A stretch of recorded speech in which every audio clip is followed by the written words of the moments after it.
గ్రామాల నుంచి కూడా ఇక్కడికి నన్ను కలవడానికి చాలామంది గ్రామాల నుంచి కాంగ్రెస్ కార్యకర్తలు అయితేంది నాయకులు అయితేంది రావడం జరుగుతుంది.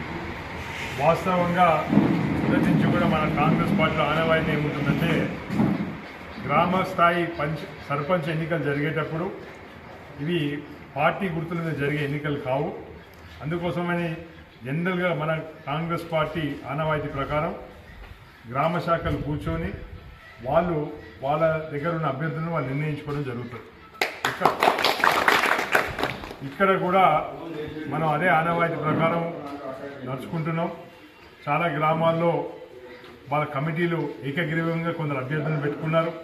కొన్ని దిక్కులనేమో ఇది కాంగ్రెస్ పార్టీ ఈరోజు అధికారంలో ఉంది కాబట్టి పోటీ కూడా కొంచెం ఎక్కువనే ఉన్నది.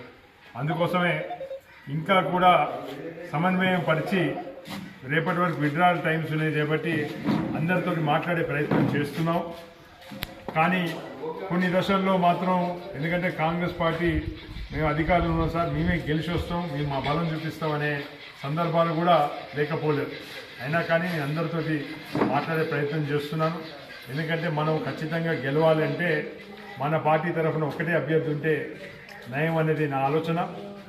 కానీ గ్రామ శాఖ వాళ్ళు గ్రామంలో ఏ విధంగా నిర్ణయిస్తే ఆ విధంగా నడుచుకోవడం పార్టీ బాధ్యత కూడా నేను ఒక ఏసీ సభ్యునిగా నా భావన. అందుకోసమే పార్టీ బలం అనేది నాయకులతో రాదు, కార్యకర్తలతో వస్తుంది. తప్పకుండా అదే ఆలోచనతో నేను ముందుకు పోతున్నాను.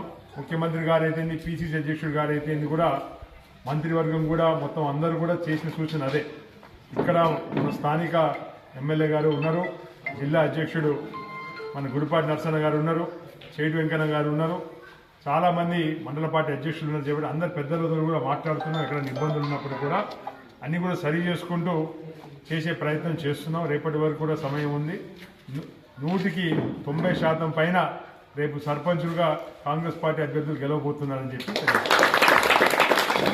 10 సంవత్సరాల నుంచి కష్టపడి అక్కడ మాజీ మంత్రి జగదీశ్వర్ రెడ్డి గారి సొంత గ్రామం అయినా కానీ కష్టపడి కార్యకర్తలందరూ కూడా కాంగ్రెస్ పార్టీని కాపాడుకుంటూ గట్టిగా పార్టీ నిర్మాణం చేసినారు. ఈరోజు వారందరూ కూడా కమిటీ తీర్మానం చేసుకొని చిప్పలపల్లి మధుని పోటీలో దింపినట్టు తెలిసింది. వారందరూ కూడా కాంగ్రెస్ పార్టీ బలపరిచిన మధుకి తప్పకుండా కాంగ్రెస్ పార్టీ అండగా ఉంటుందని చెప్పి తెలియజేసుకుంటూ వారికి శుభాకాంక్షలు. దామోదర్ గారి నాయకత్వం, దామోదర్ గారి నాయకత్వం, సరత్ రెడ్డి గారి నాయకత్వం, సరత్ రెడ్డి గారి నాయకత్వం. చేసుకోండి.